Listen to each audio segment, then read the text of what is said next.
वेदांत साई महाराज श्री गोपाल की अनंत कोटि वैष्णववृंद की प्रेम से गौर श्री कृष्ण चैतन्य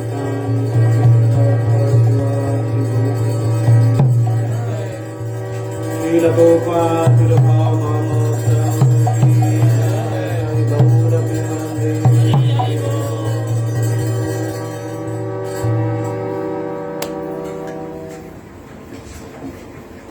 ओम नमो भगवते वासुदेवाय। ओम नमो भगवते वासुदेवाय। ओम नमो भगवते वासुदेवाय। ओम अज्ञानतिमिरन्दस्य ज्ञानञ्जनशलाकया चक्षुरुन्मिलितं येन तस्मै श्रीगुरवे नमः।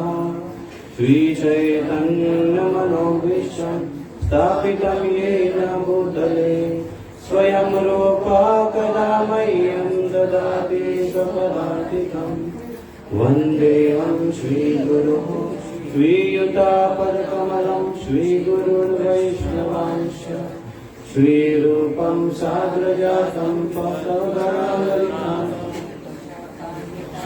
श्री नमः ओं विष्णुपदाय कृष्णपृष्ठाय भूतले श्रीमते भक्तिवेदांत स्वामिनिति नामिने। नमस्ते सरस्वती देवे गौरवाणी प्रचारिणे निर्विशेषः शून्यवादी पाश्चात्यदेशतारिणे वंशकल्पतरुभ्यश्च कृपा सिन्धुभ्य एव च पतितानां पावनेभ्यो वैष्णवेभ्यो नमो नमः। नमो महावदन्याय कृष्णप्रेमपदायते कृष्णाय कृष्णचैतन्यनाम्ने गौरतिसे नमः। हे कृष्ण करुणा सिन्धु दीनबन्धु जगत्पते गोपेश गोपिका कान्त राधा कान्त नमस्तुते। तप्त काञ्चन गौराङ्गी राधे वृन्दावनेश्वरी वृषभानुसुते देवी प्रणमामि हरिप्रिये। जय श्री कृष्ण चैतन्य नित्यानंद श्री अद्वैत गदाधर श्रीवासादि गौर भक्तवृंद। हरे कृष्णा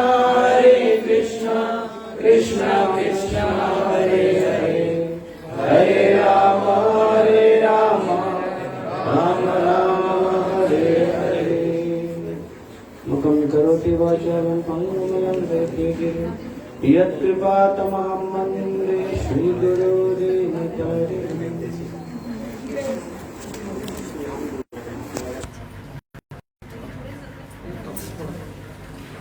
हरे कृष्ण। सभी भक्तों का स्वागत है।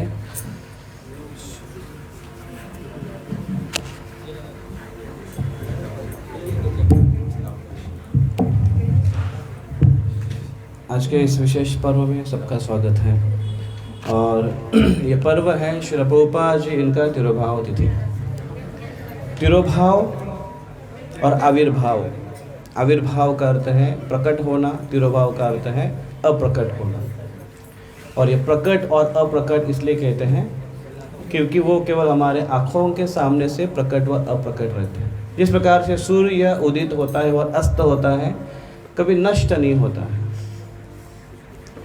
तो उदित और अस्त के बीच में नष्ट का कोई सवाल नहीं आता है। उसी प्रकार से आचार्य गण और भगवान भी जब आते हैं तो प्रकट होते हैं और अप्रकट होते हैं, उनके भी नष्ट होने का कोई सवाल ही नहीं होता है। तो जिस प्रकार श्रील प्रभुपाद जी का आज तिरुभाव तिथि और आविर्भाव तिथि और तिरुभाव तिथि दोनों की क्या मान्यता है, दोनों भी आनंददायक है। तो कोई भी वैष्णव के हम प्रकट होने की तिथि और अप्रकट होने की तिथि है, दोनों को सुखदायक मानते हैं। भले ही हमें अप्रकट उनका जो कार्य है वो हमारे लिए थोड़ा वेदनादायक हो सकता है, लेकिन उनकी अप्रकट अवस्था भी हमें प्रकटीकरण उनके दर्शाती है। उनके अन्य जिस प्रकार से भक्ति विनोद ठाकुर जी कहते हैं कि कौन कहता है कि वैष्णव मर जाते हैं या नष्ट होते हैं? वो व्यक्ति कहता है जो इल पर्सन है, ऐसे कहते हैं, इल थॉट्स है, तर्क कुतर्क है, ऐसे कहते हैं। क्योंकि वैष्णव जीते हैं और वैष्णव यहाँ से अप्रकट भी होते हैं, तो हरिनाम के प्रचार के हेतु अप्रकट होते हैं, या कार्य करते हैं तो हरिनाम के प्रचार के हेतु कार्य करते हैं, और अप्रकट होते हैं तो वो अपने वाणी में उपलब्ध होते हैं।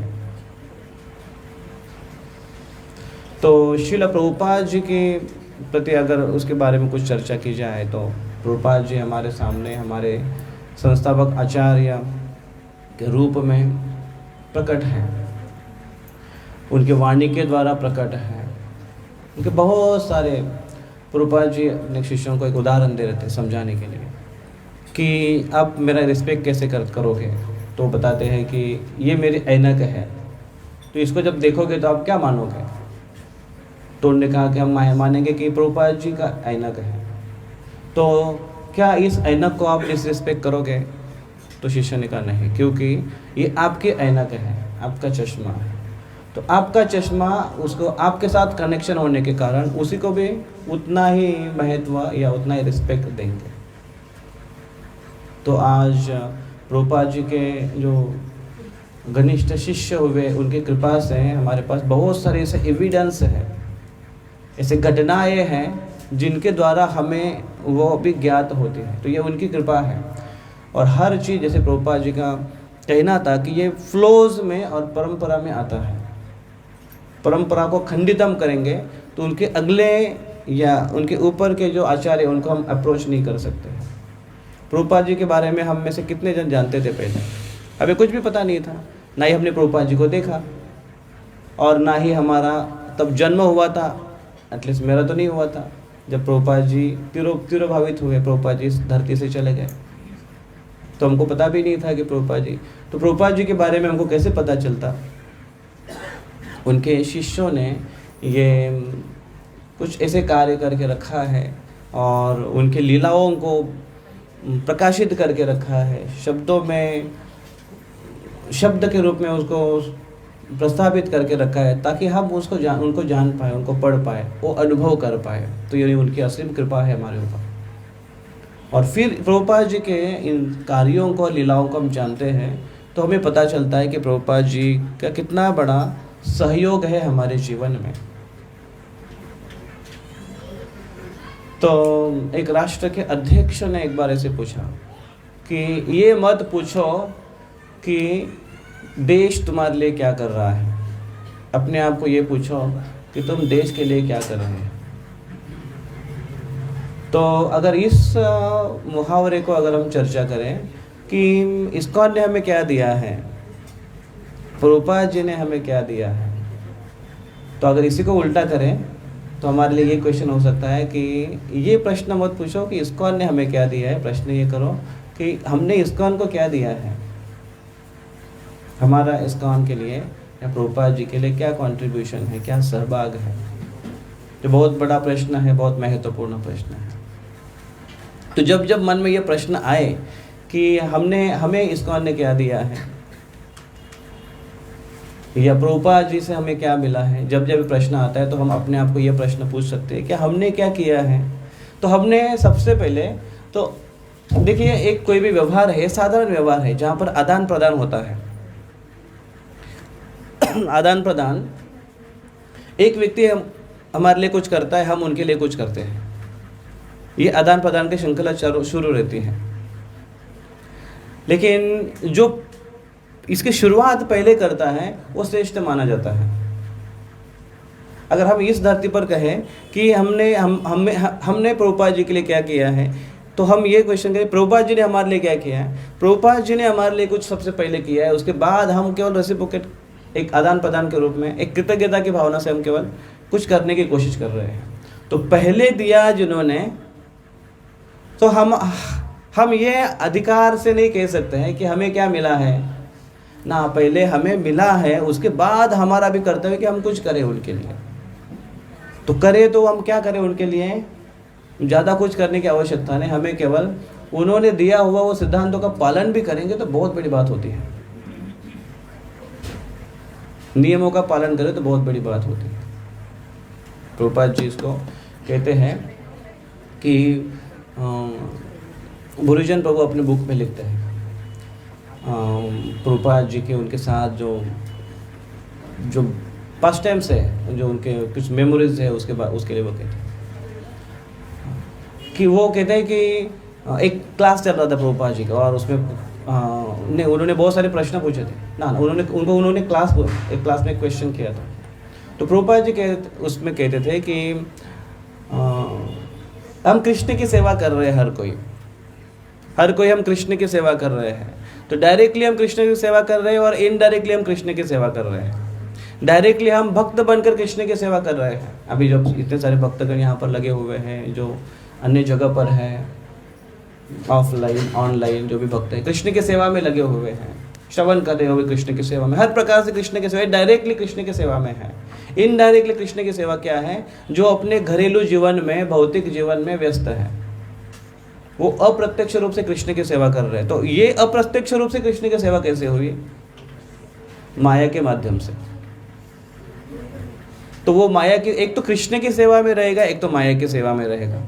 कृष्ण की सेवा अगर वॉलंटरली वो चूज करता है तो कृष्ण की सेवा में आकर आनंद को पाता है।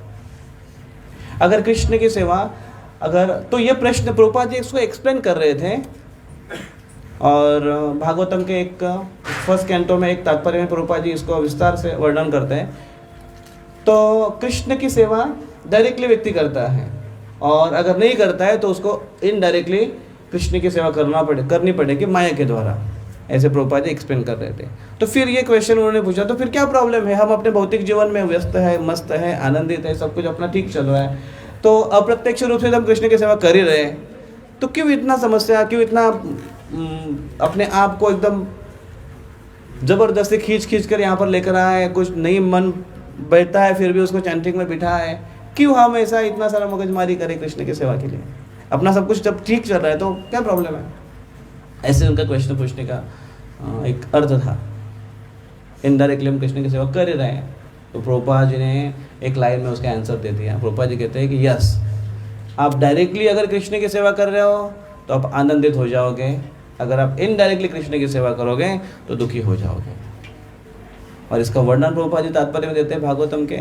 वो कहते हैं कि माया की सेवा करेंगे ये भी कृष्ण की इनडायरेक्टली सेवा है, लेकिन इससे दुख हमारे नसीब में आएगा, हमारे जीवन में आएगा, जिससे हम परेशान होकर वारंवार दुख का एक जो साइकिल है उसको बनाए रखेंगे। जन्म मृत्यु के जो सागर है, इस साइकिल है, उसको हम बना के रखेंगे, और इस भवसागर, इस दुख के भवसागर को ज़्यादा से ज़्यादा गर्तता में हम फंस जाएंगे। तो इसलिए डायरेक्टली अगर हम कृष्ण की सेवा में लगते हैं तो क्या होगा, आनंद होगा। केवल आनंद कंद, भगवान की सेवा, भगवान की भक्ति आनंद कंद है। तो प्रभुपाद जी ने हमको सिद्धांत के रूप में हमको समझाया, हमारे पास में शेष दिया। तो इन शॉर्ट प्रभुपाद जी ने हमें आनंद का जीवन जीने का मार्ग दिया है। तो प्रभुपाद जी ने हमारे लिए क्या किया है, बहुत कुछ किया है। एक व्यक्ति को अपने जीवन में क्या अपेक्षित होता है माता पिताओं से, या जीवन में उसको क्या चाहिए रहता है। एक कोई भी एक होनहार लड़का हो, आगे बढ़ रहा है, क्या चाहिए उसको, क्या अपेक्षा है उसके जीवन में। उसको इस समाज में नाव लौकिक करना है, इस समाज में उसको धन एकत्र करना है, और इंद्रिय तृप्ति के साधन उसके द्वारा उसको तैयार करना या जमा करना है। इस प्रकार से वो जीवन जीता है। तो इसमें धनम, जनम, सुंदरिम, कविता, 4 चीज़ों के लिए व्यक्ति जीवन जीता है। धनम, उसको धन चाहिए, पैसा जमा करने के लिए वो पढ़ लिख कर डिग्री हासिल करता है, अच्छी जॉब करता है, अच्छा बहुत मेहनत करता है, धनम। जन्म, उसको जन समुदाय चाहिए, उसको बहुत सारे लोग चाहिए, बहुत सारे उसको फॉलोअर्स चाहिए, जिसको वो सलाम करते रहे, जिसको वो पूछते रहे, जिसको हाय हेलो करते रहे। अकेले रह नहीं पाते हम, हमें एक समाज चाहिए, और जिस समाज में हमारी मान्यता हो, ऐसा हमको समाज चाहिए। ऐसा हर कोई चाहता है। तीसरा, सुंदरियम, थोड़ा सा आनंद चाहिए। सुंदरी को सुंदरा चाहिए और सुंदरी को सुंदरी चाहिए, दोनों एक दूसरे को चाह रहे हैं आनंद के लिए। और तीसरा है कविता, प्रेस्टीज, उसको एक ख्याति चाहिए, प्रसिद्धि चाहिए। इसके अलावा हमें क्या चाहिए रहता है समाज में? और ये एग्जैक्टली सभी चीज हमको प्रभुपाद जी ने अपने मिशन में दे दिया, मिशन के द्वारा। धर्म तो एनीवेज हम कमा रहे हैं, अगर बाहर अड़चन है तो इस्कॉन के ऐसे बड़े बड़े प्रोजेक्ट तैयार करके दिए हैं कि जहाँ पर आकर ये भाई आपको ये भी फैसिलिटी आपको उपलब्ध है। जन्म बहुत सारे भक्तों का एक समुदाय दिया प्रभुपाद जी ने। जितना समुदाय एक व्यक्ति का फैमिली लाइफ में नहीं होगा, उतना बड़ा समुदाय इस्कॉन कम्युनिटी में आने के बाद हो जाता है।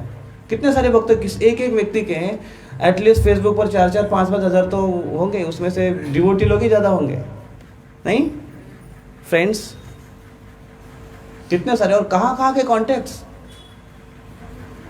किसी के कहाँ के हैं, अमेरिका के हैं, लंदन के हैं, मायापुर के हैं। भौतिक जगत के लोगों को मायापुर क्या पता ही नहीं है, फॉरेन की तो बात छोड़ दीजिए। कहाँ के कॉन्टेक्ट्स है। और कहीं पर भी अगर वो जाता भी है, ट्रैवलिंग्स भी करता है, तो ट्रैवलिंग्स में उसको, अगर मुंबई से निकलने वाला व्यक्ति है, उसको दोपहर 12 बजे अगर 1 बजे भुसावल में पहुंचता है तो गरम गरम उसको प्रसाद मिलता है यहाँ पर। आजू बाजू के लोग देखते रहते हैं कि अरे ये लोग तो एकदम मस्त मज़े में जा रहे हैं। और वो बाकी लोग जो ट्रैवलिंग कर रहे हैं, तो वो अगर उनके सवेरे 6 बजे की ट्रेन है तो रात भर से उनको प्रिपरेशन करना पड़ता है। वो ऐसी पूरियाँ तैयार करके रखो जो ट्रेन में ख़राब ना हो, और वो 24 घंटे अगर ट्रैवलिंग है तो 24 घंटे वही चबाता रहेगा बेचारा।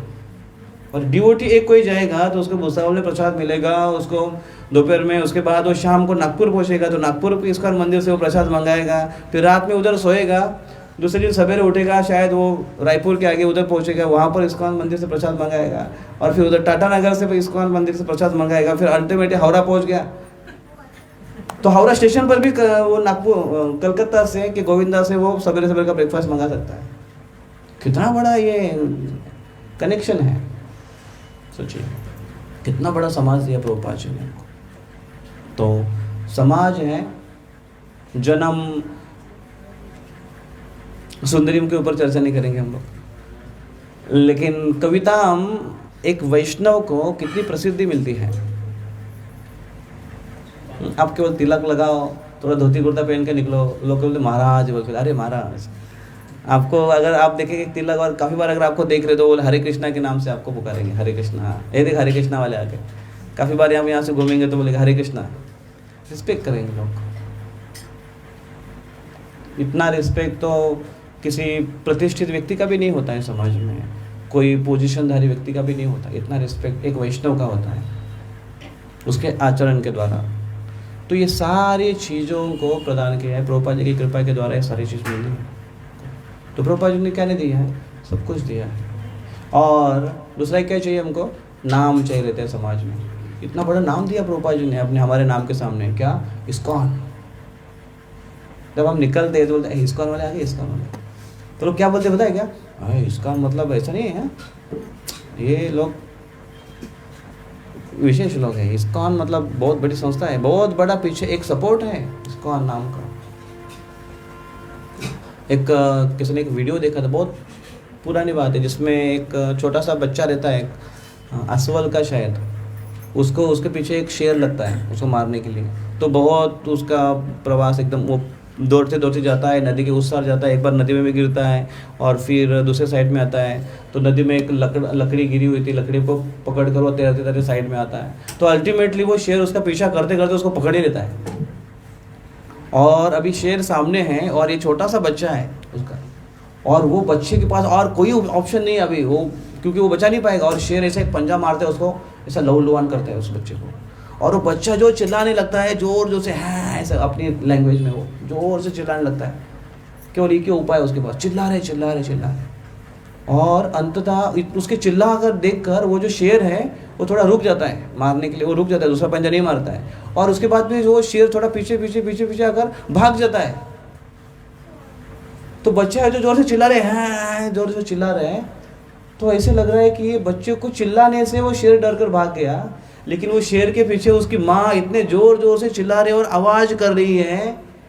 वो आवाज़ को सुनकर वो शेर डर गया और उसकी माँ पीछे बहुत बार ऐसे होता है कि भालू और शेर का जब युद्ध होता है, भालू जीतता है, शेर डरता है, भालू के पीछे नहीं जाता है। और इतने जोर से वो चिल्ला रही थी उसकी माँ, तो ये उसका रुद्र स्वरूप देखकर शेर डर कर भाग गया, लेकिन ये बच्चे को लग रहा था मुझे देखकर, मेरे ये रोना देखकर शायद भाग गया। और बाद में देखा उस शेर के पीछे जो माँ थी वो भागते भागते माँ के पास गया, माँ को लिपटने लगा और वो माँ उसको चाट कर उसका जो खून है उसको पोंछने लगी, प्रेम करने लगी। तो कितना बड़ा पीछे सपोर्ट है एक, जिसको देखकर उन लोग बड़ा सपोर्ट देखकर सलाम करते हैं या रिस्पेक्ट करते हैं। उसी प्रकार से हम भले ही यहाँ पर एक कल का या 4 दिन का या 10 दिन का या 4 महीने का या 10 साल का कोई अगर भक्त है और वो अगर तिलक विलक पहनकर अपना कंठीमाला धारण करकर, धोती कुर्ता पहनकर या वैष्णव आभूषण पहनकर जब चलता है, लेकिन वो इस्कॉन को रिप्रेजेंट करता है, तो इस्कॉन का बहुत बड़ा पीछे से एक सपोर्ट है, एक आचार्यों की परंपरा है। इसलिए और प्रभुपाद जी इसको अपने लाइफ में इसको प्रकाशित करते हैं। प्रभुपाद जी हमेशा जब कहते हैं अपने बारे में, जब कहने के बाद आते हैं ना, प्रभुपाद जी कहते हैं वी शब्द इस्तेमाल करते हैं। सो वी वर देयर, और वी आर चैतन्य चरितामृत में खास करके प्रभुपाद जी पर्सनली बोलते हैं भक्तों से, we should not do like that, we as a ISKCON devotee, ऐसे प्रभुपाद जी वी शब्द हमेशा इस्तेमाल करते हैं। प्रभुपाद जी को एक बार पूछा भी गया था, Prabhupada ji you are not using I word, you are using always we word, why? Prabhupada कहते हैं क्योंकि मैं कभी अकेला नहीं रहता हूँ, हमेशा वो आचार्य परंपराओं का उनका बैकअप रहता है उनके पीछे, और विशेष कर वो गुरु महाराज को हमेशा स्मरण करते हैं। तो उसी धरती पर उसे अगर हम कनेक्शन में देखें तो प्रभुपाद जी हमारे पीछे बैकग्राउंड में क्या है, हमारे आचार्यों की परंपरा है, प्रभुपाद जी का आशीर्वाद है, और ये अल्टीमेटली कनेक्शन जाता है कृष्ण के पास। तो एक तो कृष्ण के साथ कनेक्शन में एक कृष्ण का कनेक्शन है, दूसरा आचार्यों की इतने श्रेष्ठ आचार्यों की परंपरा है, और ऊपर से प्रभुपाद जी ने दिया हुआ, ऑफिशियली दिया हुआ नाम है इसका। तो क्या ये कम प्रभुपाद जी की कृपा है हमारे ऊपर?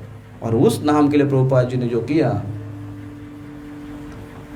उसका वर्णन तो हम कैसे करें और कितने समय में कितना कर सके। इतने सारे प्रभुपाद जी के शिष्य हैं, वो अपने मेमोरीज लिख रहे हैं बुक्स में, नए बुक्स भी आ रहे हैं, तो उसमें और ऑफिशियली एक बुक लिखा है जो प्रभुपाद लीलामृत है, दो वॉल्यूम्स में, इतने बड़े बड़े हैं वो, उसमें इतने सारे पास्टम्स है, उसके अलावा इतने सारे बुक्स लिखे गए हैं।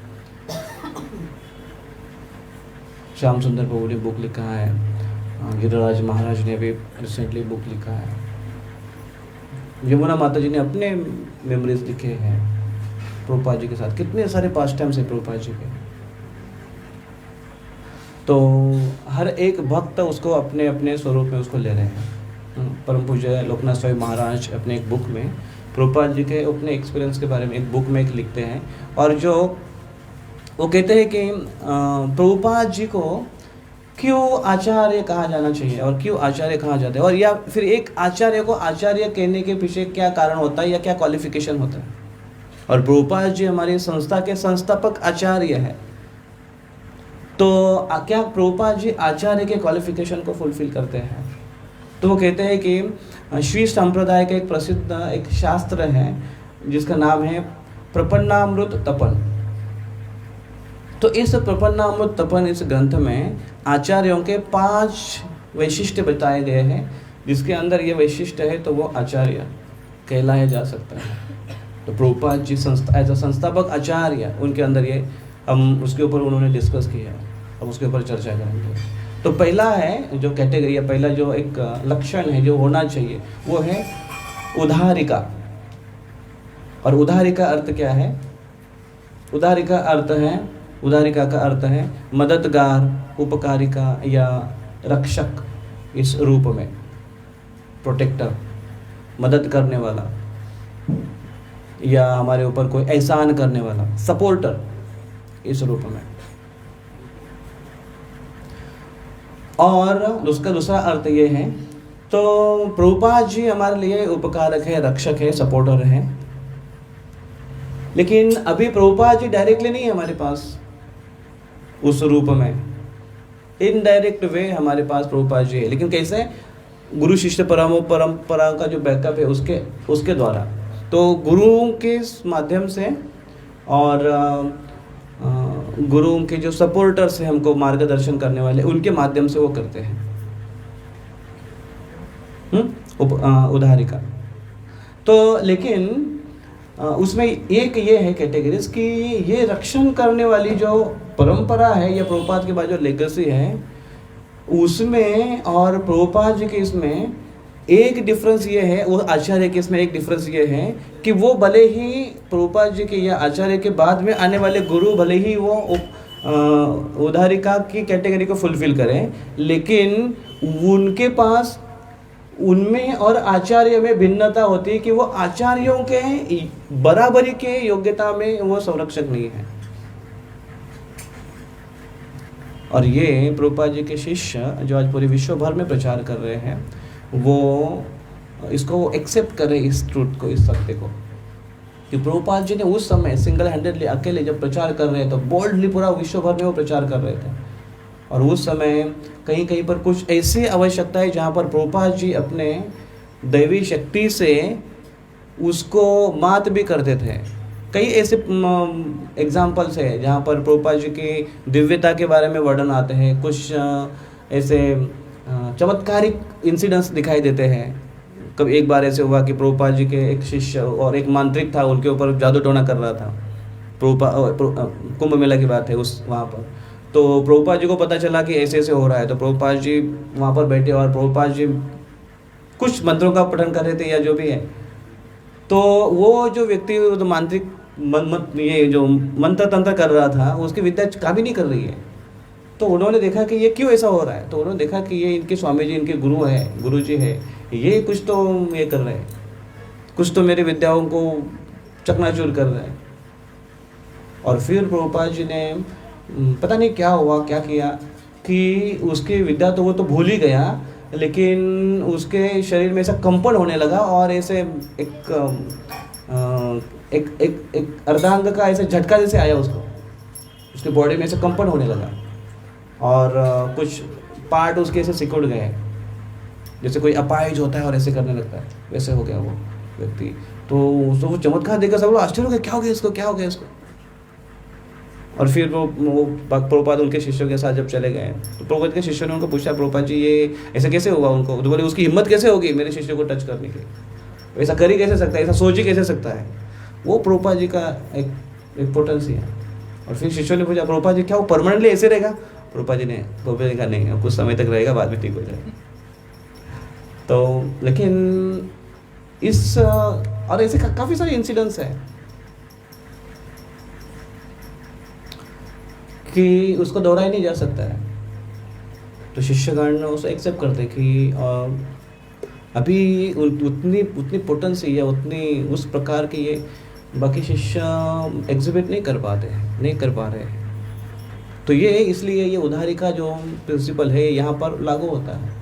तो एक अभी प्रभुपाद जी का उद्धारिका अगर शब्द कहे और जिसमें रक्षण की बात जब है, तो और प्रभुपाद जी की विशेषता की अगर बात है, रक्षण तो प्रभुपाद जी के मिशन के द्वारा और प्रभुपाद जी की परंपरा के द्वारा आ रहा है, लेकिन दोनों में डिफरेंस के बारे में अगर चर्चा करें तो काफ़ी सारे इंसिडेंट्स हैं जहाँ पर प्रभुपाद जी ने ऐसी तपस्या की है जो अभी पॉसिबल नहीं है। प्रभुपाद जी हार्डली 2 घंटा सोते थे, इतना भी ऑस्टिरिटी करना किसी के लिए मुमकिन नहीं है। उनके परंपरा में अगर कोई इस रक्षण के इस प्रकार से अगर उनके परंपरा में अगर सेवा कर भी रहे तो नहीं पॉसिबल है वो। प्रभुपाद जी एक बार एक शिष्य हो रात को क्रिश्चियन का लेट नाइट आए थे, रात को सोए थे। प्रभुपाद जी रात को उनको उठाने के लिए भेजा मैसेज कि जाओ उसको उठा के लेकर आओ। प्रभुपाद जी ने उनको पूछा कि क्या कर रहे हो? बोले सो रहा हो। प्रभुपाद क्यों सो रहे हो? बोले प्रभुपाद जी थक कर आया हो। तो बोले थक कर आया तो मैं भी तो थक कर आया हूँ, हम दोनों साथ में गए थे। नहीं बोले प्रभुपाद आप शुद्ध भक्त है। बोले तुम क्यों शुद्ध भक्त नहीं हो? तो फिर उधर खड़ा रहा कंफ्यूज था। फिर उसने उन्हें पूछा कि तो प्रभुपाद क्या करूँ मैं? तो कुछ नहीं, जाकर सो जाओ। और बीच रात उनको उठाया था। तो नहीं कर पाते हैं ऐसे, इतना अभी पॉसिबल नहीं है। इतना सारा ट्रांसलेशन प्रभुपाद जी ने शास्त्रों का किया है, रात रात जग कर इतना सब किया है, उनको पढ़ा भी तो बहुत बड़ी बात है हमारे लिए। प्रभुपाद जी ने अपने इस जीवन में 108 मंदिरों की स्थापना की। आज बाकी भी शिष्य उनके मंदिरों की स्थापना कर रहे हैं, लेकिन एक एक मंदिर को निर्माण करने के लिए प्रभुपाद जी ने 11 साल में 108 मंदिर की स्थापना की। यहाँ पर हम 10-11 साल से एक ही जगह पर है, एक लैंड लेकर अभी उसको डेवलप करने की कोशिश करें और पता नहीं कितने साल लगेंगे। ये हर जगह का एक्सपीरियंस है, हर जगह पर टेम्पल कंस्ट्रक्शंस, लैंड परचेसिंग, ये कांग्रेगेशन प्रीचिंग बहुत बड़ा चैलेंज हो जाता है। बढ़ने के बाद और जो चैलेंजेस आते हैं वो तो है, वो तो हर मंदिर में है, उस समय भी हुआ करते थे, प्रभुपाद के समय भी हुआ करते थे, लेकिन जो डायनामिक वर्क प्रभुपाद ने उस समय किया अभी नहीं है। 1, 2, 3, 4 हार्डली कुछ ऐसे सेंटर्स ओपन कर सकते हैं, ज़्यादा नहीं कर सकते। तो ऐसे एक्स्ट्रा ऑर्डिनरी जो कार्य है जो प्रभुपाद जी ने, और ये भी कब किया, 70वें साल के बाद। गौरांग बाबा बताते हैं कि महाराज जी कहे कि क्या आप प्रभुपाद जी ने जिस प्रकार से कार्य किया, क्या आप उसको समझने की कोशिश कर सकते हो? क्या आप समझने की कोशिश कर सकते हो? तो गौरांग बाबा बोलते थे, हम लोग बोले थे हाँ यस यस, कि कैसे प्रभुपाद जी ने स्ट्रगल किया, उम्र के 70 साल में स्ट्रगल किया, हम समझ सकते हैं लोग। तो महाराज कहते हैं कि आप समझ ही नहीं सकते हो, you cannot imagine, even you cannot understand unless you are in 70। जब तक आप 70 में नहीं जाओगे ना तब तक आप नहीं समझ सकते हो। और महाराज कहते हैं कि हम अभी अप्रोच कर रहे हैं 70 के लगभग, तो हमें समझ में आ रहा है कि 70 मतलब क्या होता है। तो जब आपका उम्र कितना है? 80 ना, 80 ना। हाँ, तो प्रभु जी को पता चलेगा कि क्या होता है 70 और क्या होता है।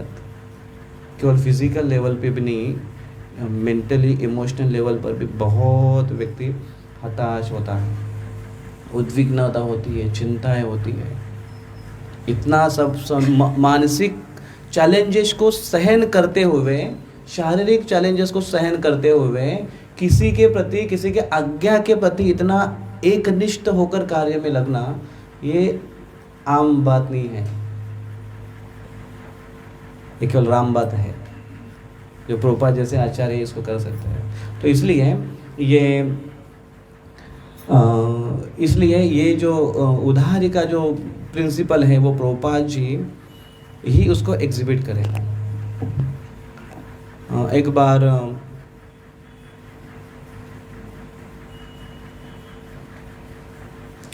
पुरुषोत्तम प्रभु वो बुरीजन प्रभु को एक बात को शेयर कर रहे थे, चर्चा करें, तो उन्होंने उनको बुरीजन प्रभु को एक साइड में लेकर कहा कि देखो, जो हम प्रभुपाद जी को, मतलब अभी तक प्रभुपाद जी को प्रभुपाद जी नाम से नहीं पुकारा जा रहा था, स्वामी जी नाम से पुकारा जा रहा था। तो उनकी अंडरस्टैंडिंग ये थी, कुछ सालों के बाद वो कह रहे थे कि गुरुदेव इस नाम से पुकारना ये तीसरे नंबर की उत्तमता है। क्योंकि हम थर्ड क्लास बोलेंगे तो आप बोलेंगे अच्छा थर्ड क्लास है क्या गुरुदेव? नहीं, तीसरे नंबर की उत्तम, थर्ड बेस्ट है। और स्वामी जी बोलना नाम से, स्वामी जी नाम से पुकारना ये सेकंड बेस्ट है। लेकिन प्रभुपाद नाम से पुकारना यह फर्स्ट बेस्ट है, फर्स्ट क्लास बेस्ट है। तो बुरीजन बाबू उसको सुन रहे थे, लेकिन उनको कुछ ऐसा अंदर कुछ ऐसे मैच नहीं हुआ कि क्या बोल रहे हैं प्रभुपाद जी, वर्ड भी नहीं लग रहे। और उसके बाद वो कहते हैं कि उसके बाद फिर कुछ दिनों के बाद मैंने एक बीटीजी पढ़ा, और बीटीजी में ये इसके बारे में एक चर्चा हुई थी और एक लेख आया था, आर्टिकल आया था, जिसमें इसके बारे में चर्चा की गई थी कि कैसे भगवान के जो विशेष भक्त होते हैं, जो हमेशा भगवान के चरणों में पाए जाते हैं, ये अर्थ है प्रभुपाद का। और ऐसे आचार्यों को प्रभुपाद जी कहा जाना चाहिए। ये जब उन्होंने पढ़ा और तो वो कन्विंस हो गए कि हाँ नहीं ये ठीक है। और फिर प्रभुपाद जी ने भी इसको स्वीकार कर लिया कि ठीक है, शिष्यों की इच्छा है और वो करना चाहते हैं, तो प्रभुपाद जी इसको स्वीकार किया। लेकिन इस बात के ऊपर बहुत सारे इश्यूज़ हुए, बहुत सारे प्रभुपाद जी को ब्लेम करने की कोशिश की गई, विशेष कर उनके गुरु भाइयों के द्वारा। क्योंकि प्रभुपाद ये आचार्यों को कहा जाता था, और गौड़ीय परंपरा में भक्ति सिद्धांत सरस्वती ठाकुर ये आचार्य थे। तो भक्ति सिद्धांत सरस्वती ठाकुर जी, इनको प्रभुपाद जी कहा जाता है। तो प्रभुपाद मतलब उस समय केवल भक्ति सिद्धांत सरस्वती ठाकुर यही थे, अन्य कोई प्रभुपाद नहीं थे। लेकिन जब उनके शिष्य जब ऐसे पुकारने लगे तो इन्होंने क्वेश्चन मार्क किया प्रभुपाद जी। जब वो प्रभुपाद इंडिया में आए और उनको जब मिले तो उन्होंने कहा कि आप कैसे स्वीकार करते हो, आपने कैसे प्रोपेगेंडा किया कि आप प्रभुपाद हो? तो उन्होंने कहा मैंने नहीं किया, मेरे शिष्य बोलते हैं, मैं क्या करूँ। तो उन्होंने कहा आप एक्सेप्ट कैसे करते हो? तो प्रभुपाद जी ने उनके सिग्नेचर्स दिखाए, जहाँ पर भी वो सिग्नेचर्स करते थे जहाँ पर, तो वहाँ पर प्रभुपाद जी लिखते ऐसी भक्ति वेदांत स्वामी, वो प्रभुपाद नहीं लिखते थे। लेकिन अभी भी हम लोग एक बार जयपुर गए थे, और जयपुर में एक कहीं पर हमको लेकर गए थे प्रभु जी, और वहाँ पर गौड़ीय मंदिर था, वहाँ पर दर्शन के लिए हम लोग गए थे। वहाँ पर कीर्तन किया, वहाँ से जब दर्शन करके हम लोग निकल रहे थे तो ऐसा हम लोग बुक डिस्ट्रीब्यूटर थे, लास्ट में रहते थे, जो मिला उसका बुक दिखा रहे थे। गौड़ीय मंदिर में भी जो लोग मिले उनको भी भगवद गीता दिखा रहे थे, गीता लो गीता लो गीता लो। अभी वो प्रभुपाद जी ने ट्रांसलेशन की हुई भगवद गीता है, और वो वहाँ के जो वैष्णव है वो ऑलरेडी प्रभुपाद जी भक्ति सिद्धांत सरस्वती ठाकुर जी का लिटरेचर पूरा पढ़ते थे। तो हम फिर वहाँ पर गए, फिर बाद में दर्शन लिए, और वहाँ के जो पुजारी थे, ब्रह्मचारी पुजारी थे, तो वो दर्शन लिए, उनको हम भगवान को दर्शन ले रहे, प्रार्थना कर रहे थे। तो उन्होंने कहा कि वो हमसे पूछ रहे थे, तो उनका सही क्वेश्चन ये था कि इस आप संस्था के संस्थापक आचार्य आपके कौन हैं? तो हमने कहा प्रभुपाद। मैंने कहा प्रभुपाद। तो फिर उनका, और फिर उनके गुरु, बोलो उनको गुरु हैं भक्ति सिद्धांत सरस्वती ठाकुर। तो बोले अच्छा, तो भक्ति सिद्धांत सरस्वती ठाकुर या भक्ति सिद्धांत सरस्वती ठाकुर, और तुम्हारे जो भक्ति वेदांत है वो प्रभुपाद है। तो अभी मुझे कुछ पल्ले नहीं पड़ा, बोला क्यों ऐसा बोल रहे? बोले वैसे नहीं है, भक्ति सिद्धांत सरस्वती ठाकुर ही केवल प्रभुपाद है, और उनके आगे आने वाले वो भक्ति वेदांत स्वामी, भक्ति वेदांत स्वामी है। तो मैं बना रहे ठीक है, बोला ठीक है, हरे कृष्ण। फिर मैं निकल गया प्रसाद लेकर, उनके पास से वो प्रसाद दे रहे थे, बोला ठीक है वो हो गया, प्रसाद तो दो। प्रसाद दिए और लेकर निकल गए।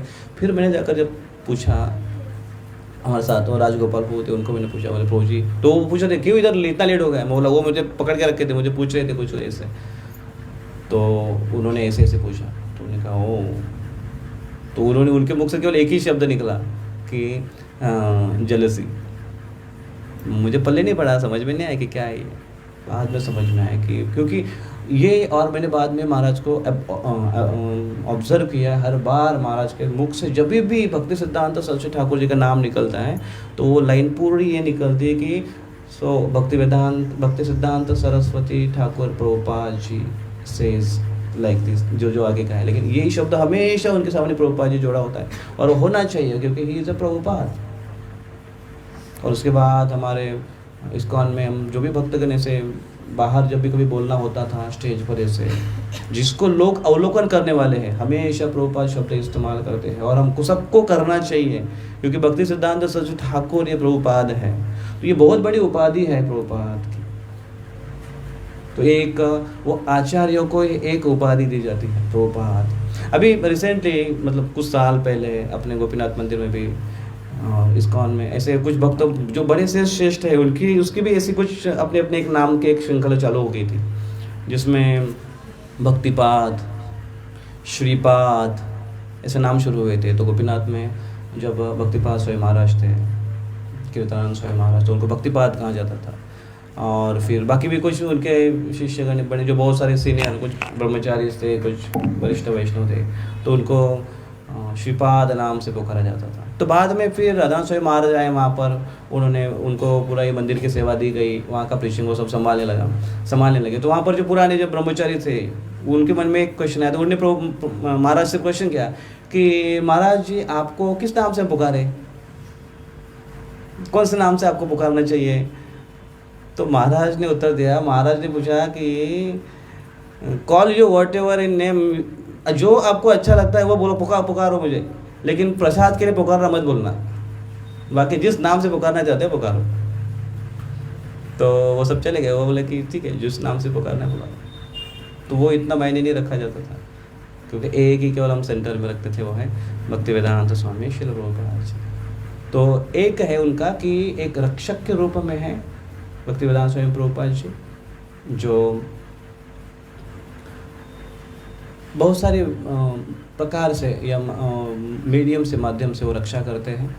और दूसरा, दोनों के बीच में रक्षा करने वाले आध्यात्मिक सोच में अगर बाकी भी गुरु और परंपरा है, शिक्षा गुरु, दीक्षा गुरु और अन्य, लेकिन फिर भी प्रभुपाद जी के तुलना में वो डिफरेंशिएट ये है कि वो उनसे ऐसी एक पोजीशन में है कि आने वाले कितने भी जन्मों तक भी, कितने भी वर्षों तक भी अगर तुलना की जाए तो उनके लेवल पर या उनसे श्रेष्ठ ऐसे कोई व्यक्ति आ नहीं पाएगा। ये कैटेगरी का अगर व्यक्ति हो तो उसको उदाहरित कहते हैं, और वो प्रभुपाद जी उस कैटेगरी को फुलफिल करते हैं, इसलिए ये आचार्य। सेकंड है दीनाभय। दीनाभय करते हैं, दीन अभय। अभय का अर्थ है अभय, निर्भय या बिना डर के, और दीन का अर्थ है दीनता है, अति नम्रता है, हीनता है। तो एक तो उसका यह अर्थ है कि जो दीनों को अभय प्रदान करने वाला है,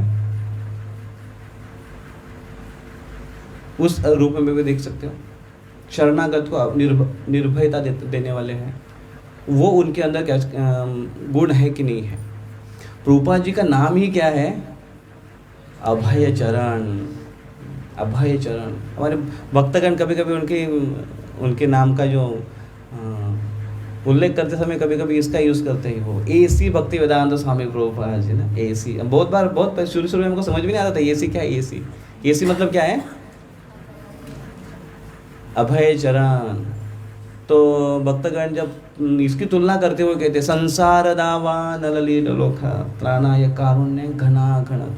संसार दावा नल है, संसार में अग्नि के जैसे तपा रहे सबको, दावा नल है, वनवा के जैसे संसार तपा रहे हम सबको। इसलिए प्रभुपाद जी क्या लेकर आए? एसी लेकर आए हो प्रभुपाद जी, एसी भक्ति वेदांत स्वामी प्रभुपाद जी एसी लेकर आए सबको ठंडक देने के लिए, शांत करने के लिए। तो प्रभुपाद जी के नाम भी अभय है और प्रभुपाद जी अभय प्रदान करते हैं। और इसके काफ़ी सारे एग्जाम्पल है कि कितने सारे भक्त अब तो भय की वही इस संसार में। भय का कारण क्या है? कन्फ्यूजन में ज़्यादा भय होता है। भय का एक कारण क्या है? भय का कारण है कि कोई चीज़ अगर क्लियर कट नहीं है तो भय है। तो अज्ञानता ये भय का कारण है। अज्ञानता मतलब मोड ऑफ इग्नोरेंस या तमोगुण का प्रभाव होने के कारण भयभीत होता है व्यक्ति। अज्ञान होने के कारण भयभीत होता है व्यक्ति। अज्ञान का अंधकार होने के कारण, तो इसको तमोगुण से तुलना की जाती है। प्रभुपाद जी एक बार श्रीमद् भागवतम क्लास दे रहे थे और भागवतम क्लास में प्रभुपाद जी प्रहलाद महाराज का उदाहरण देते हैं। और प्रहलाद महाराज के उदाहरण देते हुए प्रभुपाद जी भौतिक प्रकृति के 3 गुणों के बारे में चर्चा करते हैं। तो भौतिक गुणों के 3 गुण हैं, उसमें वैष्णव के गुणों का वर्णन करते हैं। तो फिर सत्व गुण का वर्णन आता है वहाँ पर कि वैष्णव कैसे सत्व गुण को एक्सेप्ट करते हैं या धारण करते हैं, उन गुण में रहकर कार्य करते हैं, ऐसे कहते हैं। तो फिर उसके बाद भागवतम के बाद एक भक्त ने प्रश्न पूछा कि प्रभुपाद जी आपने कहा कि 3 सत्व गुण में वैष्णव होता है, लेकिन वैष्णव तो 3 गुणों से भी परे होता है, तो कैसे आप कहते हैं कि सत्व गुण में होता है वैष्णव? तो प्रभुपाद जी ने कहा yes, devotee is beyond, he is a transcendental. वो 3 गुणों से परे है, लेकिन फिर भी मोस्टली वो सत्वगुण में रहता है और भक्ति करता है। इस प्रकार से प्रभुपाद ने होता है। गुरुजन वो अपने अंडरस्टैंडिंग में ऐसे लिखते हैं कि कुछ समय के बाद मुझे ऐसे समझ में आया, वो कहते हैं। और वहाँ पर कहते हैं कि सत्वगुण से भगवान की सेवा करनी है। सत्वगुण प्रकृति के गुणों की हमको सेवा नहीं करनी है, लेकिन गुणों को हमें भगवान कृष्ण की सेवा में लगाना है। तो गुणों को भगवान की सेवा में लगाते हुए अगर गुणों बेस्ट ऑफ द बेस्ट गुणों का आश्रय लेकर अगर भगवान की सेवा की है तो वो भगवान की सेवा में लग जाता है। तो गुण है यहाँ पर, लेकिन भगवान की सेवा हो रही है, और भगवान की सेवा ये सारे कर्मों से परे है, इसलिए वो व्यक्ति गुणों से परे चला जाता है। तो भगवान की सेवा में जब व्यक्ति लगता है तो गुणों के परे चला जाता है, या तीनों गुणों से परे जाता है, और मोस्टली अगर वो सत्व गुणों को अगर धारण कर लेता है, जो कि ज्ञान का प्रतीक है, तो ऐसे ज्ञान के कारण व्यक्ति के अंदर जो डर है और कन्फ्यूजन है वो चला जाता है। तो मोस्टली अज्ञानता के कारण डर पैदा होता है, और प्रभुपाद जी ने ऐसे एक तत्व दिया है कि जिस तत्व के द्वारा व्यक्ति इस अज्ञान को नष्ट कर सकता है और भय से परे हो सकता है। तो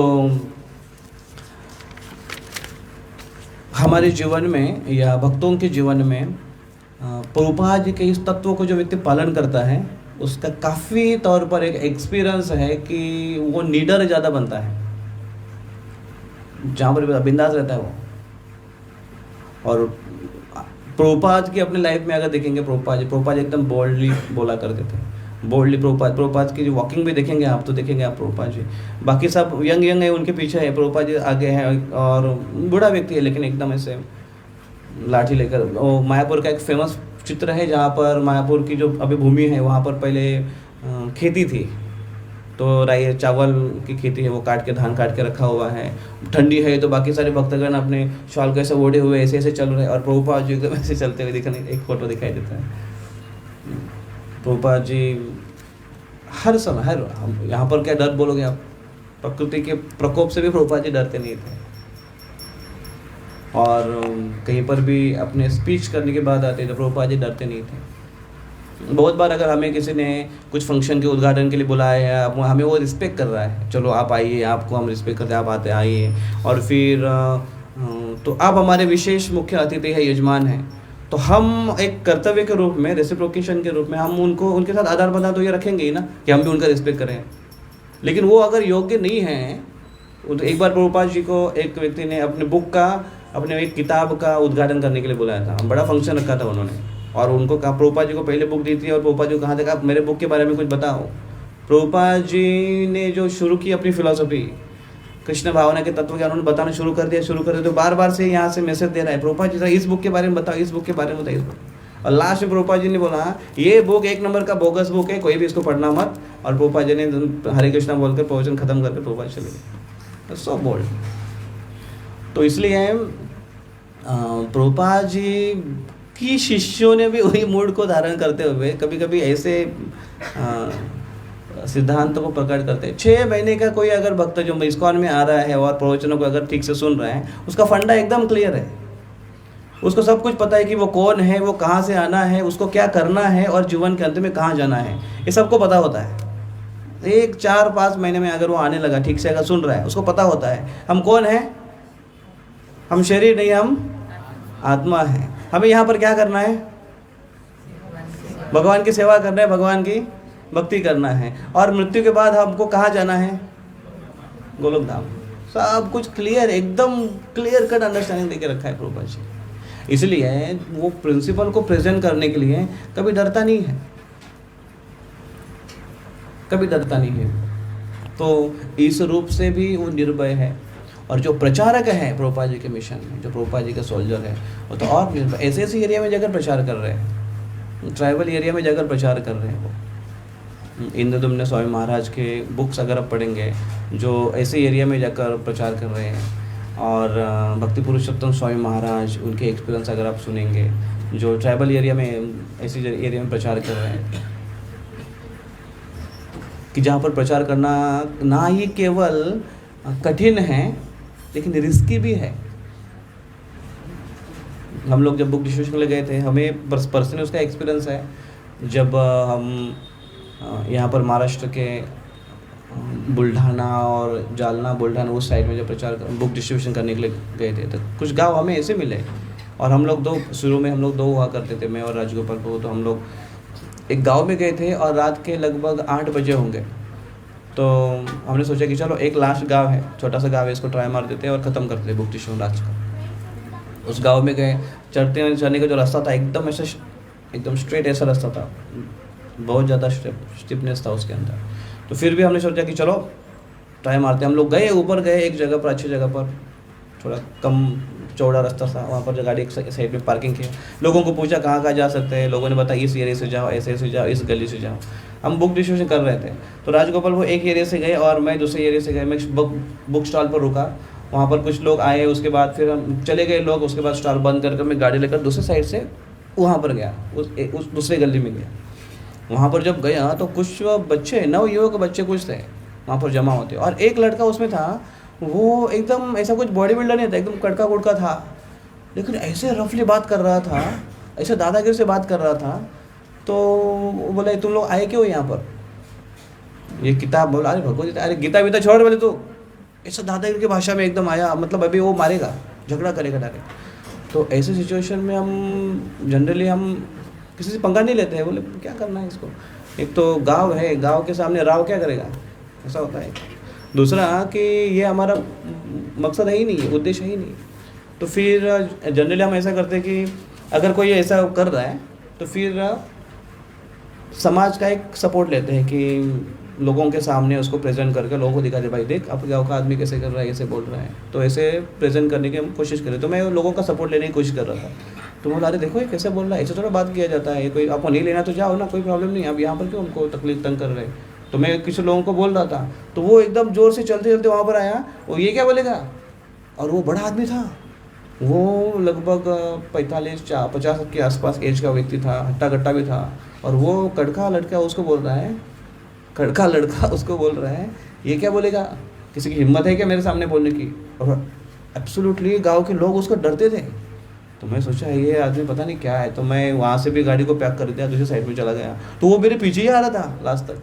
फिर राजगोपाल वो मुझे मिले, मैं बोला कैसा रिस्पॉन्स है, बोले एकदम पुअर है, मतलब बस बंद करो, गाड़ी में बैठो, निकल जाते हम यहाँ से। तो वो फिर कुछ लोगों लड़कों को जमा कर रहा था, उससे बात कर रहा था, पता नहीं क्या प्लानिंग बना रहा था वो। तो फिर हमने कहा कि चलो भाई यहाँ से भी निकलते हैं और ऐसे एरिया में चले जाते हैं जहाँ पर ये कोई पीछा ना करे। तो कभी कभी ऐसे भी हादसे होते हैं कि कहीं एक जगह पर हम लोग रुके हुए थे और हमने सोचा, लगभग 8 बजे थे, और हमने सोचा कि चलो इस गांव में अच्छा बुक डिस्ट्रीब्यूशन हुआ। तो मतलब चलो अभी एक मंदिर अच्छा मिला, एक आदमी बहुत ही मदद करने के लिए आया था हमारे, चलो आपको ये देते हैं, पानी भी देते हैं, आपको खाना भी ला कर देते हैं ये। तो मैं बोला अरे बड़ा अच्छा आदमी मिला है। तो हमने रुका, गाड़ी वाड़ी एक जगह पर ऐसे पार्क किया, बोले चलो इधर ही गाड़ी लगा देते हैं, अभी बस करते हैं इधर ही, कुछ लोग अगर आते हैं तो यहाँ से आकर लेकर जाएंगे बुक्स। रुके हम वहाँ पर, तो कुछ समय रुके, राजगोपाल ने मुझे बाजू में बुलाया, उन्होंने कहा कि यहाँ से निकल जाओ। तो बोला क्यों इतना अच्छा, बोले नहीं यहाँ से निकलो। तो फिर हमने गाड़ी जो अंदर लगाई थी उसको बड़ी मुश्किल से बाहर निकाली, फिर एक साइड में लिया, एक गली से लेकर फिर हम लोग निकल गए, दूसरे रास्ते से हम लोग चले गए। तो बोला क्या हुआ इतना क्यों, बोले जो अति हमारी ये करता है ना, जैसे कहते हैं ना अति स्तुति निंदा, वैसे अति आग्रह रहता है ना, उसके पीछे कुछ भी हो सकता है बोले। और उनको पता है हम लोग किताब बेच रहे हैं, वो गला काटने के लिए भी कम नहीं पड़ेगा, यहाँ से निकल जाते। तो कभी कभी ऐसे रास्ते, तो लेकिन हम लोग वहाँ से चले गए। अभी अगली बार किसी से बात करने में तो लगेगा ना बाबा ये पता नहीं कैसे होगा, या फिर अभी बुक करूँ कि नहीं, फिर मैंने छोड़ दो यार ये मगजमारी, क्यों क्या करना है, हम एक तो भगवत गीता बेच रहे हैं, ठीक है, ऊपर से पैसा किसको मिल रहा है, संस्था में जा रहा है, मंदिर में जा रहा है, भगवान की सेवा में जा रहा है, हमारा क्या इधर हमको मार डालेंगे वो, अपनी तो ज़िंदगी चली गई। लेकिन नहीं, अगला दिन से फिर से सो जाओ, सवेरे उठाओ, निकलो, क्यों प्रभुपाद जी की बुक का वितरण करना है, सेवा करना है। ये सब कहाँ से आता है, पावर कहाँ से आती है, ये इंस्पिरेशन कहाँ से आता है। और ये केवल हमारे एक इक्के दुक्के ऐसे एग्जाम्पल है, लेकिन बाकी कुछ भक्तों के ऐसे ऐसे एक्सपीरियंस हैं कि जहाँ पर सही में अटैक हुए हैं।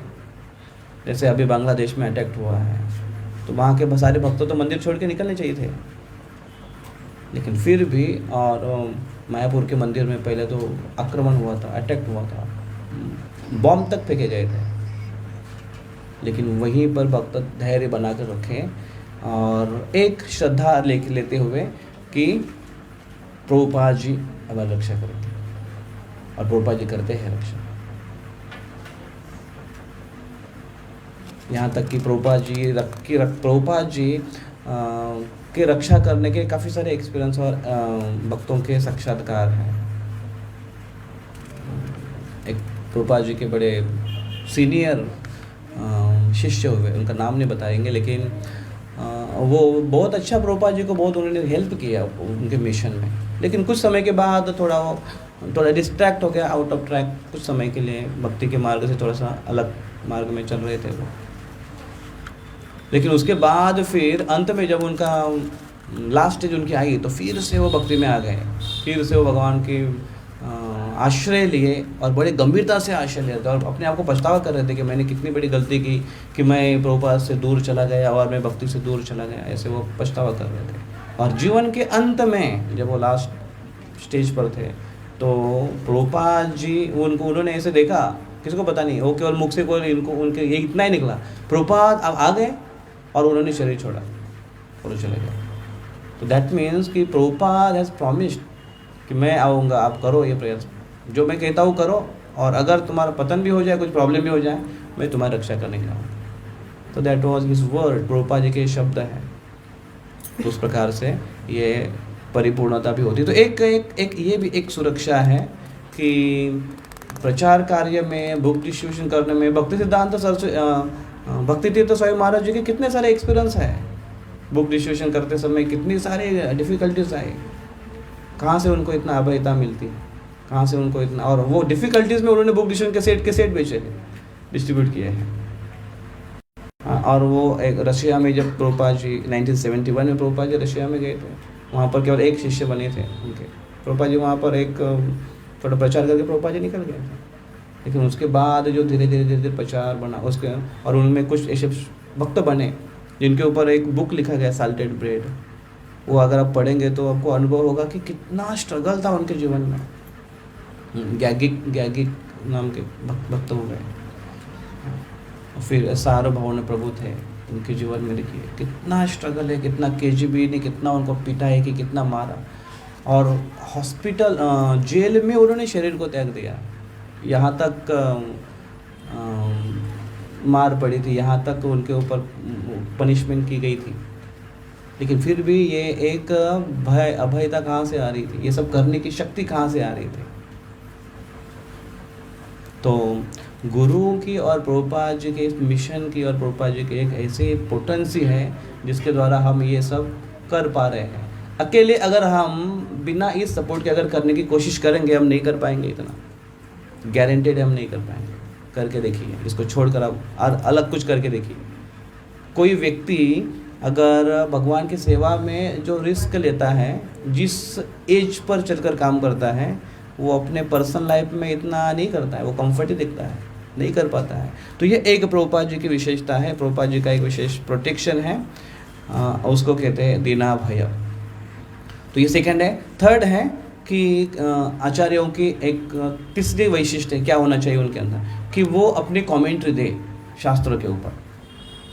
तो शास्त्र जैसे भगवद गीता, भागवतम के ऊपर कमेंट्री दे। और प्रभुपाद जी ने 80 बुक लिखे उनकी अपनी जीवनी में। प्रभुपाद जी ने भागवतम के ऊपर कमेंट्री दी, भगवद गीता के ऊपर उन्होंने कमेंट्री दी, और ऐसी कमेंट्री दी कि जो आने वाले 10,000 साल तक चले, इस आइडिया से और इस भाषा में उन्होंने प्रकट की, और उसको पढ़कर लोग कितने लाभान्वित हो रहे हैं। तो उन्होंने कमेंट्री दी। और प्रभुपाद जी एक बार क्लास दे रहे थे, और उस क्लास में मन मना भव मद भक्तो मध्य जिमाम नमस्को श्लोक के ऊपर चर्चा कर रहे थे। तो उस श्लोक में प्रभुपाद जी ने गीता मांगे, बोले गीता लाओ, भगवद गीता, तो उनको भगवद गीता दी। तो उस समय प्रभुपाद जी ने भगवद गीता देखकर प्रभुपाद जी थोड़े नाराज हो गए, उनको अच्छा नहीं लगा वो भगवद गीता। वो प्रभुपाद ने कहा कि ये भगवद गीता का ट्रांसलेशन एकदम बराबर है, भाषांतर एकदम बराबर है। वो डॉक्टर राधा कृष्णन जी का वो ट्रांसलेशन था, कमेंट्री थी। लेकिन प्रभुपाद जी का ऐसा ट्रांसलेशन अच्छा है, लेकिन इनकी जो कमेंट्री है, तात्पर्य उसके ऊपर, वो अच्छी नहीं है, उसमें मायावाद टच है। वो कहते हैं मन मना भव मद्भक्तो मध्याजिमाम नमस्कुरु, वो शरण जाने के लिए बोलते हैं वो कृष्ण को। लेकिन वो कह रहे हैं कि वो कृष्ण को शरण नहीं जाना है, कृष्ण के अंदर जो है भगवत तत्व है उसको शरण जाने के लिए कह रहे हैं। तो कृष्ण के अंदर क्या है? कृष्ण ही भगवान है। ये कौन से तत्व ज्ञान लेकर आ रहे थे? तो इस प्रकार से वो कह रहे थे कि ये तो प्रभुपाद जी उसको डिसअपॉइंट हुए कि हमारे अभी तक कमेंट्री आई नहीं है। और फिर प्रभुपाद जी के कमेंट्री है तो भगवत गीता, श्रीमद् भागवतम, चैतन्य चरितामृत के ऊपर, कृष्णा बुक के ऊपर प्रभुपाद जी ने कमेंट्री दी, कृष्ण के 10th कैंटो के ऊपर, जो एक विशेषता है, एक पावरफुल ऐसा एक लिटरेचर है। और फोर्थ ये है कि उसकी आचार्य की विशेषता कि जो आचार्यों के जो भजन है उसके ऊपर कमेंट्री करे, उनके ऊपर अपनी टिप्पणी दी, उनके ऊपर अपनी टिकाएँ दी।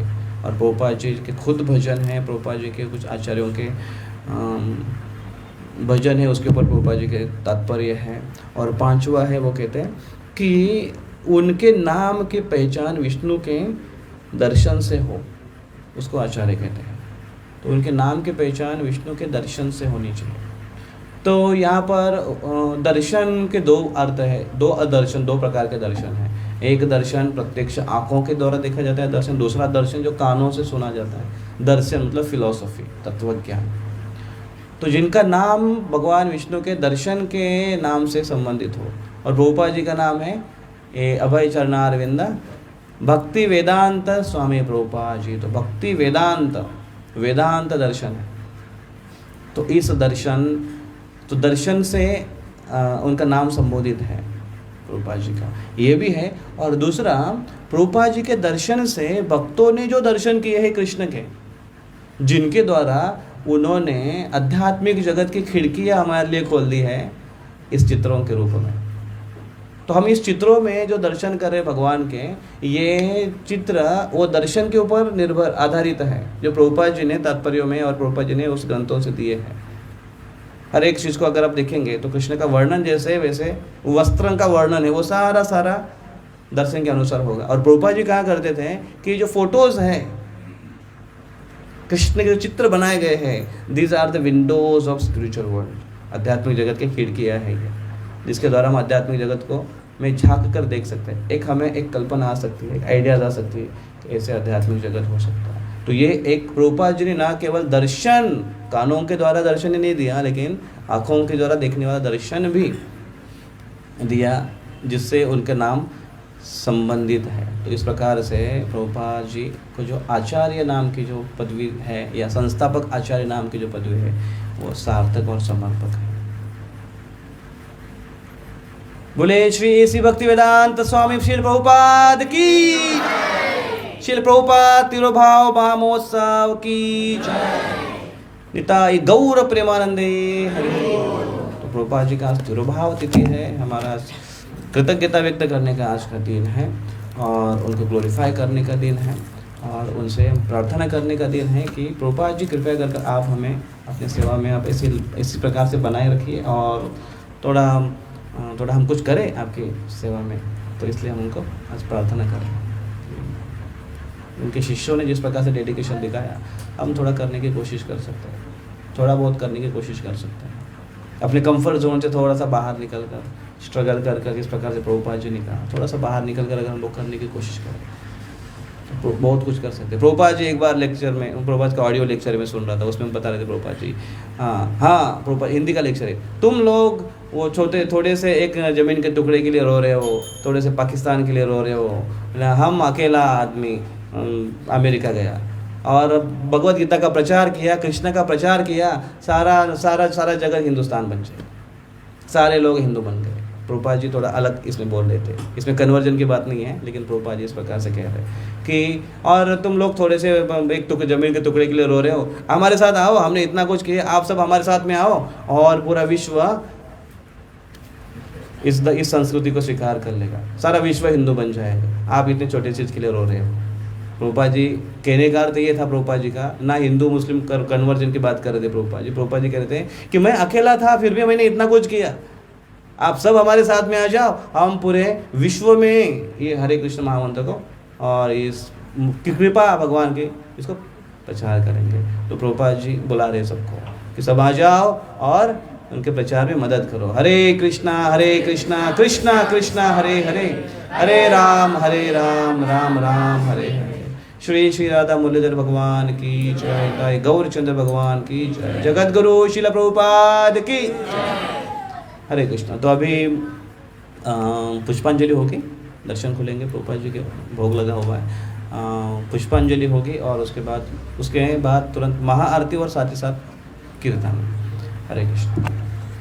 और कल के लिए विशेष आपको सूचित करना चाहते हैं कि कल शाम 7 बजे जो रोज़ दामोदर अष्टकम होता है, कल मंदिर में दामोदर अष्टकम नहीं होगा। कल मंगलवार का प्रोग्राम शांति नगर में होगा, और जहाँ पर मुरली मनोहर जी का बर्थडे सेलिब्रेशन किया था, आप सबको वो जगह याद होगी, वहाँ पर प्रोग्राम होने वाला है। दामोदर अष्टकम वहाँ पर होने वाला है। और मंगलवार का प्रोग्राम जैसे हम मंदिर में करते थे वैसे मंदिर में न होते हुए वहाँ पर प्रोग्राम होगा। इस बार का प्रोग्राम वहाँ पर होगा, अगली बार का आपको बताया जाएगा। तो वहीं पर दामोदर अष्टकम होगा और उसमें फुल प्रसाद रहेगा जैसे मंगलवार के प्रोग्राम में रहता था। हरे कृष्ण।